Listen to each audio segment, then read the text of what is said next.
Pertama, active recall. Gak cuman baca buku, tapi lu coba mengingat lagi informasinya tanpa melihat buku dan sebagainya. Contoh, abis lu baca materi, coba langsung tanya ke diri lu sendiri. Tadi isinya apa aja sih? By the way, teknik ini bukan iseng, tapi ini salah satu teknik yang paling banyak didukung riset.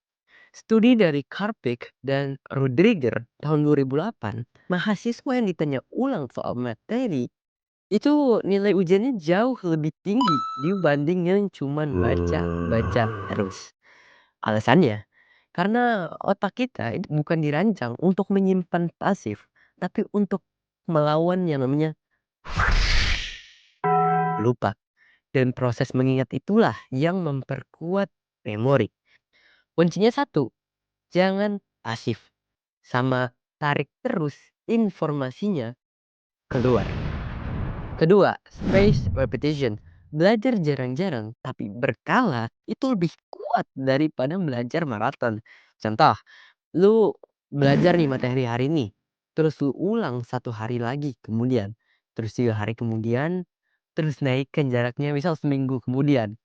Kayak gitulah, jadi lu ulang-ulang terus. Nah, fenomena kayak gini, ini ditemukan oleh Hermann Ebbinghaus tahun 1885. Dia nunjukin kalau memori itu gampang hilang, kecuali di-refresh secara berkala. Yang tadi gue bilang, diulang-ulang terus. Visualnya, misal visualnya kayak kurva nih. Setiap kali kita ulang, kurva lupa itu semakin menjadi landai. Nggak cuman itu, aplikasi yang ada di device kita lah, mau di HP, laptop, iPad, dan lain-lain. Nah, itu juga udah ngegunain prinsip ini. Kayak contoh, ada Anki, Super Memo, dan Notion Flashcard.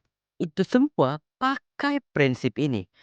Kalau lu belajar malam ini, terus lu nggak sentuh lagi, itu sayang banget bro. Ingat aja, yang sering diulang, itu yang menetap di kepala. Ketiga, Pomodoro Teknik. Langsung aja, satu Pomodoro itu sama dengan 20 menit untuk belajar. Terus dilanjutin 5 menit untuk istirahat. Nah, terus lu lakuin sebanyak 4 kali Pomodoro. Lalu baru deh lu bisa istirahat panjang. Kenapa ini penting? Itu karena otak kita punya kapasitas fokus yang terbatas. Francesco Cirillo nemuin ini itu di akhir 1980-an, yang dimana dia lagi pakai timer dapur yang bentuknya tomat. Makanya kenapa dinamain Pomodoro, itu karena Pomodoro itu bahasa Italia dan kalau diterjemahin itu menjadi tomat. Iya, kan Tomat, timernya bentuknya tomat tuh. tomat. Nah jadi, Pomodoro. ketika lu belajar nonstop, itu sama aja lu lagi buat otak lu itu capek. Tapi kalau lu beri jeda nih, lu beri jeda, lu kasih waktu buat riset, itu jauh lebih efektif. Jadi, Pomodoro itu bikin lu kerja dengan ritme, bukan asal banyak. Jadi produktivitas naik, burnout turun. Keempat, interleaving practice. Praktis ini itu memerintah lu untuk jangan belajar satu jenis soal terus-terusan. Tapi lu juga harus yang namanya campur. Jadi lu campurin nih. Misalnya, lu lagi belajar matematika. Jangan 1 jam penuh cuman belajar aljabar. Tapi lu juga harus nyampur sama yang namanya ada misal geometri, statistik, atau enggak logika. Nah, ini itu dilandasi studi dari Taylor dan Raur. Hah? Bacanya sih Raur. Raur. Dah sebut aja Raur ya. Ya dah. Taylor dan Raur pada tahun 2010 itu melakukan studi. Mereka menemukan siswa yang belajarnya dicampur itu hasilnya lebih tahan lama dibanding yang fokus satu jenis. Karena saat kita campur topik, otak itu bisa dibilang dipaksa untuk berpindah dan berpikir lebih dalam. Jadi latihan atau praktis ini itu bertujuan untuk membuat otak kita bisa beradaptasi, bukan cuman sekedar menghafal urutan doang.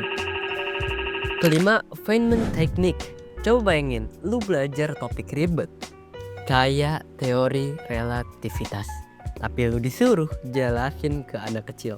Boom, bisa nggak lu? Nah jadi intinya nih, jadi lu seolah-olah menjadi guru untuk yang ngajarin anak kecil dengan bahasa sesederhana mungkin. Tapi kalau lu nggak bisa, berarti lu belum ngerti. Itu prinsip dari Feynman Technique. Teknik belajar dari Richard Feynman, ilmuwan jenius peraih Nobel.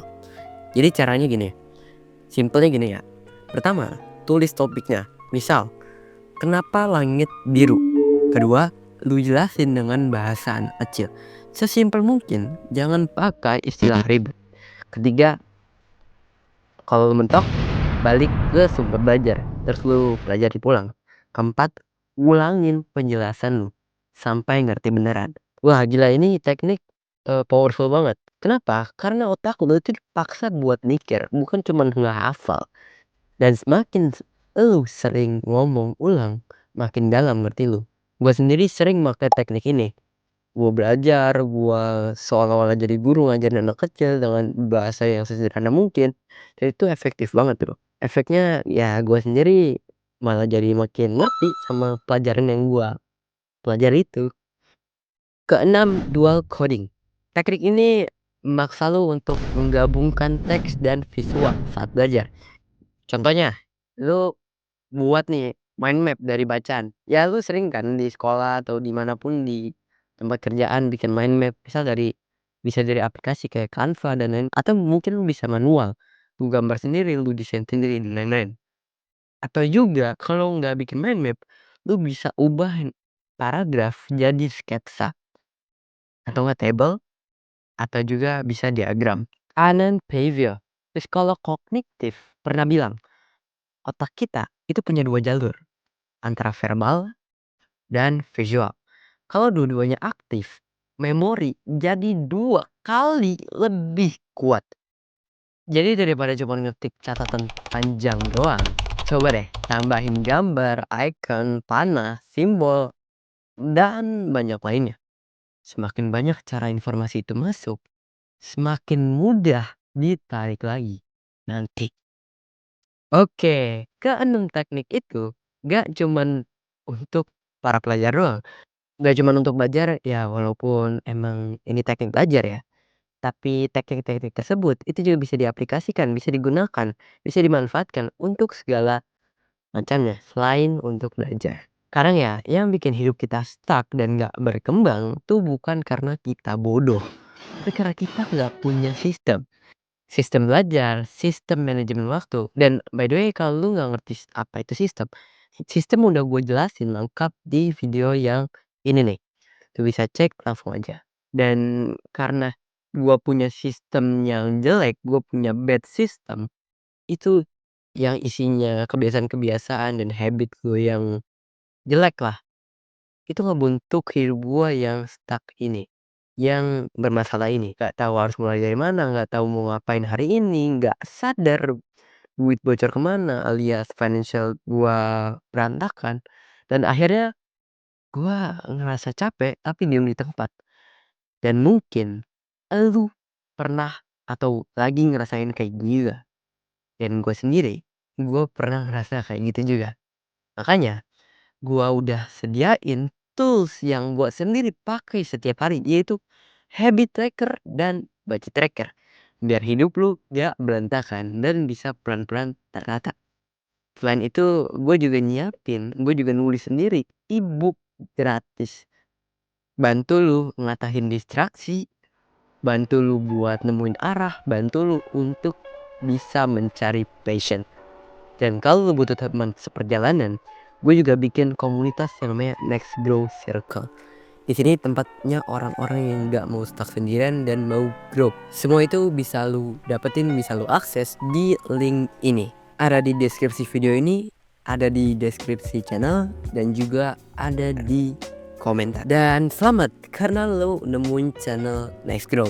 Lu nemuin channel ini. Yap, karena channel yang kayak gini kemungkinan besar gak bakal muncul lagi, atau lu gak bakal nemuin lagi channel yang kayak gini. Jadi daripada lu kebingungan mau ngapain, ya lu bisa subscribe Next Grow dan follow akun Next Grow di sosmed lainnya, ada di TikTok dan Instagram. Karena gue siap buat ngebimbing lu yang gak punya arah tujuan. So Let's grow, let's grow.